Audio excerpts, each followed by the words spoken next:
2750 nautical mile বা প্রায় 5100 kilometre সমুদ্র যাত্রার প্রস্তুতি চলতেছে এখন। আমার সামনে যে জাহাজটা দেখছেন এটা একটা বাংকার জাহাজ। আমরা আমাদের ইঞ্জিনের জন্য জ্বালানি নিচ্ছি।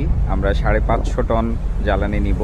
আর আগের আমাদের আরও আছে 350 টন, সব মিলিয়ে 900 টন জ্বালানি নিয়ে আমরা রওনা দিব। এই মুহূর্তে আমাদের জাহাজ ফুললি লোডেড, একেবারে গলা পর্যন্ত 1,01,700 টন খনিজ তেল আছে জাহাজে। এই তেল নিয়ে আমরা সিঙ্গাপুর ইস্টোপিয়াল থেকে চীনের উদ্দেশ্যে রওনা দিব, চীনের ডংইং বন্দরে। এটা একেবারে উত্তরে বোহাই উপসাগরে।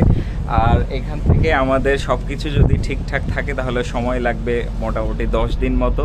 এই যাত্রায় আমরা south China sea, east China sea, তারপরে ইয়েলো সি হয়ে বোহাই সিতে যাব।